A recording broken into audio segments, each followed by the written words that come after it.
Hi there, Serial Trader here. I got a request to have a look at natural gas and also LAC. So we'll start with natural gas. And right now I have it in log scale because the price has changed so much from the lows that we're looking at here in the weekly chart from the, looks like the 2020 lows. So log scale brings things in proportion when they move that much on a percentage basis. So that being said, I think what we got here off of what appears to be the June 2020 low is we've got a 1, 2, 3, 4, 5 expanding leading diagonal wave 1. So pretty fancy opening move there, but I think it accommodates the price action best. Then I would argue we got an A, B, C, maybe a running flat wave 2. Running flat because the C wave failed to go down and take out the A. And then looks like a third wave up, nice and strong, into the peak that we did there in October of 21. Now, you could argue that we have the fourth wave in place, ABC down for 4, and then we're already beginning this fifth wave move up. I would probably lean on that as the most probable scenario, but you can also make another scenario where that's just ABC down, but we're still in a larger developing 4, so maybe ABC down, for a larger A, we're doing some sort of B wave up, and then we'll get a C down for a fourth wave, just for a more time-consuming wave 4 scenario. Now, I don't currently have any reason to lean on that, but if we do suddenly, start tanking here from current levels, I think that would be a way to accommodate that scenario. But that being said, we'll go back to what I think is the more likely case, that we've already done the wave 4 correction there, and we're already in the fifth wave up.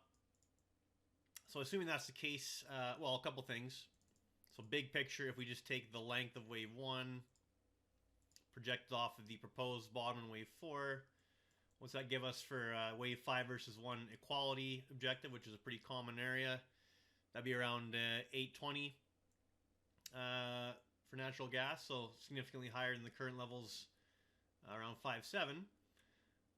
And then if we do a non-log scale, so if I go on the, I could even do the daily chart, and we just do a Fibonacci extension of the range, so some common objectives, and we got 1.32 and 2, so let's just see where that lands us. So 1.32 would be 757, 2 would be 937. So we got some pretty interesting targets here, let's say between 7.5 and even above 9, depending what objectives we hit. Okay, so back to the weekly chart. Just clean some of this up. Actually, we can go on the daily here. So if we just focus on what we have off of that low from the 3rd of January, and I think that low came in around 354. If we focus on what we have from there, this looks pretty choppy and overlapping. It doesn't look like a real impulse wave up, although we've seen that before in natural gas, where we had a choppy, overlapping, but still developing uptrending move, and that ended up being, leading diagonal wave 1. So even though you normally default saying, oh, this looks choppy, overlapping, it's corrective, it's going to make a lower high and come down. That's certainly possible in that more extended fourth wave scenario I suggested, but you can also make the case that you have yet another leading diagonal developing here, and maybe this is leading diagonal 5 waves up, and that'll give way to some sort of corrective retracement soon, and that would be a better entry opportunity somewhere into the, well, I don't know, nothing to say that natural gas has stopped going up here, but let's just say it went up to today's high and that was it for this move. I mean, you're looking for at least a partial retracement down to maybe 490, the 38.2% retracement, or in the other retracement areas. But until we start getting, some sort of downward corrective action, if we do even, you can't really start projecting much without any price action to work with. So yeah, if you're not already in natural gas, I'm not really seeing like a great entry here. Certainly on the longer time frame, I do see it progressing quite a bit higher from current levels. But, you know, in the next several days or weeks, I mean, we could still just chop around in this range. We could go challenge, you know, the January lows. There's a variety of scenarios that could happen on a short-term basis. And I don't currently have much of an edge until we see more price action to get a handle on what that short-term development could look like. But yeah, overall, longer term, certainly a bullish looking chart that doesn't look like it's made its absolute highs just yet. Okay. Let's get rid of that. Now if we go over to Lithium Americas, LAC.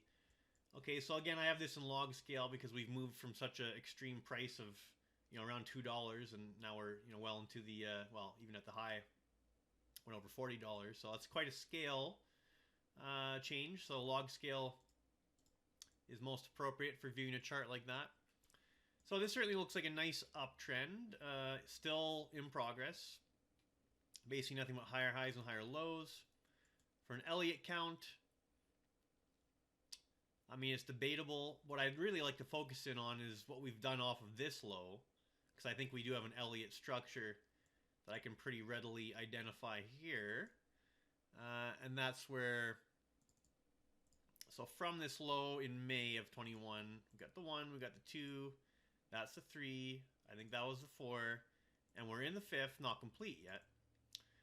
And within the 5th, I think you can even argue that we're the 1, 2, 3's in place.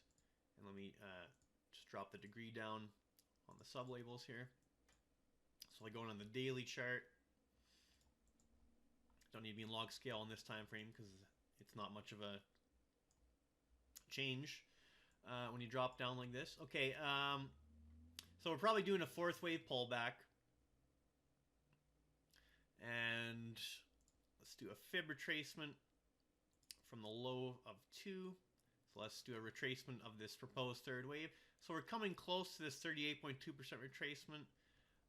We can go all the way down to just above this level here, which is at 31.15, and we can still consider this a valid 4th wave as long as we don't overlap with wave 1.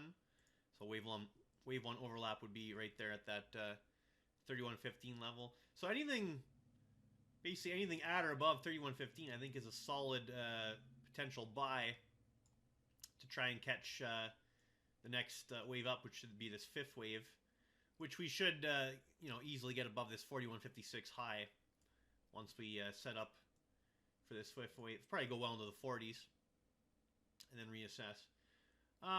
But let's see, on a real short-term basis, let's go on to like an hourly chart or something. I mean, no evidence that we're really done this little pullback just yet, but I imagine at least a short-term balance is approaching. Would be nice to get into this prior kind of congestion area, so anywhere from 32, let's say, 32 to 34. That's probably a nice zone to start legging into some buys if we can get there. And then with the idea that, yeah, it's just going to be a 4th wave that'll lend itself to another wave up here in wave 5 to complete the move off of this January 24th low. Now that won't necessarily be the end of this, but I think it will be the end of this particular impulse wave sequence, and then maybe lead to another correction or something. So yeah, I mean, near current levels or just you know, a couple dollars below current levels, I think be a pretty attractive setup to get let's say into the low to mid 40s and then reassess at that point. That's how I'm looking at LAC. All right, well, hopefully that was helpful on natural gas and LAC. Serial Trader signing off.